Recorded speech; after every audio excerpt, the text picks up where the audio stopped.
12th house यानी 12वां भाव expenditure का होता है। यह हमारे खर्चे बताता है। ये स्पिरिचुअलिटी का भाव है, या आध्यात्मिकता का भाव है। ये वो भाव है जो आपकी विदेश यात्रा के बारे में बताता है कि आप वहां पे फॉरेन सेटलमेंट होगा आपका वहां पे कि नहीं होगा। ये भाव मुक्ति का भी भाव है। ये आपको आपके छुपे हुए शत्रुओं के बारे में बताता है जो आपको पीठ पीछे छुरा भोगते हैं और आपको पता भी नहीं चलता। ये भाव बहुत सीक्रेटिव इन नेचर है। यदि आप दान करेंगे, पुण्य करेंगे, लेट गो करेंगे, इग्नोर करेंगे, आप एक हाथ से दान करें तो दूसरे हाथ को पता ना चले, ये भाव ये बताता है। अपने दिल पर बोझ मत रखिए, लेट गो करिए, आप बहुत हल्का फील करेंगे।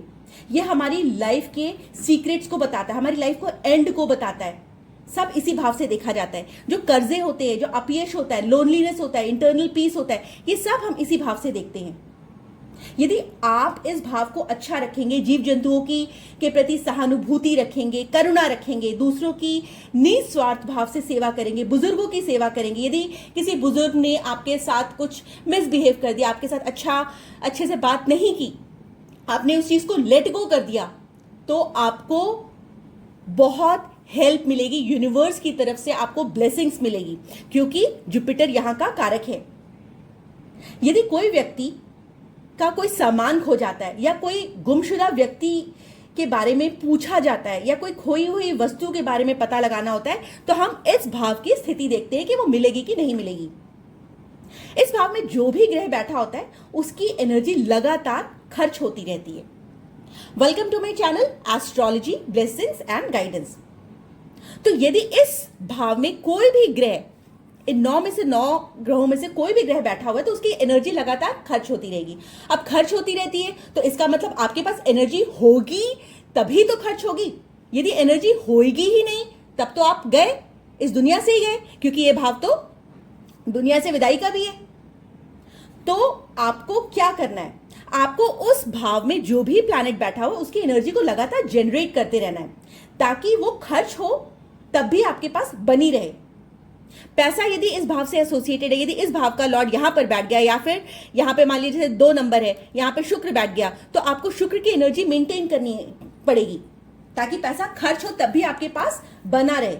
इस भाव के कारक तत्वों को यूज करिए। यह भाव जेल खाने का है, दवा खाने का है, पागल खाने का है। पहले जमाने में किसी को जब सजा देनी होती थी तो सरकार उसको अंडमान निकोबार भेज देती थी, देश निकाला दे देती थी। एक गांव से देश निकाला दे दिया, अब वो बंदा वापस उस अपने घर के पास नहीं आ पाएगा, अपने घर के लोगों से नहीं मिल पाएगा। उस कंडीशन में कहा जाता था कि 12th हाउस एक्टिवेटेड है।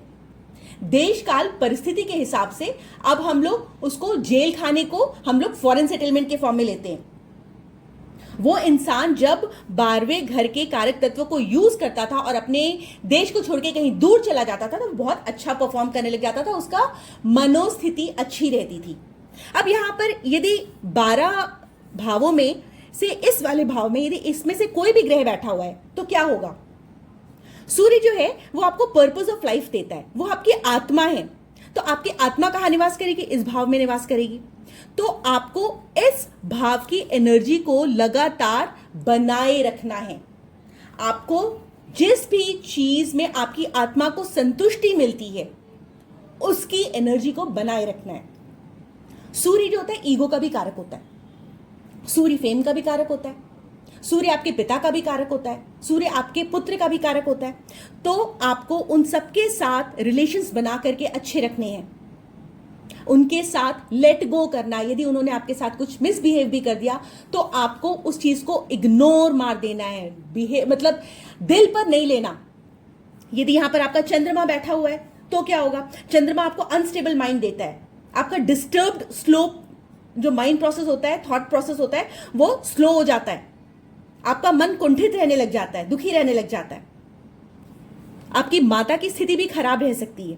यदि वहां पर बुध बैठ गया तो आप यहां पर डिसीजन मेकिंग अच्छी नहीं कर पाओगे, आपका बिजनेस अच्छा नहीं चलेगा, आपको बिजनेस में लगातार लॉसेस होते जाएंगे और आप कर्जे लेते चले जाओगे।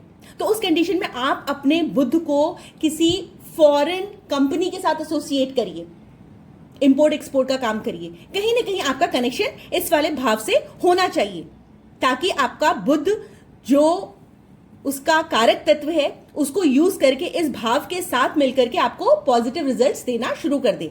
वही यहां पर यदि गुरु बैठ गया, जो बुध होता है वो आपकी बहन, बुआ, बेटी, इसका भी होता है, डिसीजन मेकिंग का होता है, क्रिएटिविटी का होता है, इंटेलिजेंस का होता है। तो आप अपनी इंटेलिजेंस लगातार बढ़ाते रहिए ताकि, और उसको दूसरों को वो ज्ञान बांटते रहिए, पढ़ाते रहिए। तो उससे क्या होगा, यहां पर बुध अपना काम करता रहेगा और यहां से रिलेटेड आपको नेगेटिव रिजल्ट नहीं देगा। यदि यहां पर गुरु बैठ गया तो व्यक्ति जो होता है अपने काम में फोकस नहीं रहता। आज वो ये पढ़ाई कर रहा है, आज वो दूसरा ज्ञान ले रहा है, आज वो तीसरी फील्ड में ज्ञान ले रहा है, आज वो चौथी फील्ड में ज्ञान ले रहा है। वो एक जगह फोकस्ड होकर के ज्ञान नहीं लेना चाहता। He is jack of all trades, master of none. इस कंडीशन में उसको अपना फोकस बनाए रखना चाहिए। यदि यहां पे शुक्र बैठ जाता है तो शुक्र अच्छा होता है, शुक्र लग्जरीज का कारक होता है, शुक्र आपकी वाइफ का कारक होता है। बट यहां पर यदि आपका वीनस बैठ गया तो मतलब आपकी वाइफ की हेल्थ में हमेशा कुछ ना कुछ डिस्टर्बेंस लगी रहेगी। उसके हाथ से या तो दान कराइए या आप खुद दान करिए, आध्यात्मिक बनिए, या फिर किसी ना किसी फॉर्म में इस हाउस की एनर्जी को यूज करिए ताकि उसकी हेल्थ अच्छी रहे। गायों की सेवा करिए। इसके अलावा जो शुक्र है आपका किसी मलेफिक प्लैनेट्स के साथ अफ्लिक्टेड नहीं होना चाहिए। वही यहां पर यदि राहु बैठ गया तो वो क्या करेगा, वो इंस्टेंट मनी मेकिंग की चाहत, जिसकी वजह से आप रॉन्ग डिसीजंस लेने लग जाओगे, ऐसा कर देगा। राहु हमारे सिर का एरिया होता है, तो जो भी हम डिसीजंस लेते हैं ना वो हमारे सिर के एरिया से लेते हैं। राहु की दशा आ गई तो आप रॉन्ग डिसीजंस लेने लग जाएंगे। मेडिटेट करिए।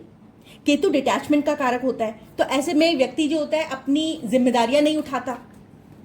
यदि मंगल बैठ गया तो मंगल आपका बिहेवियर बहुत इंपल्सिव कर देता है। छोटी सी बात पे आप इमीडिएट लड़ाई झगड़ा करने लग जाते हो। आप एक स्ट्रक्चर्ड प्रोसेस को नहीं अपनाते हो।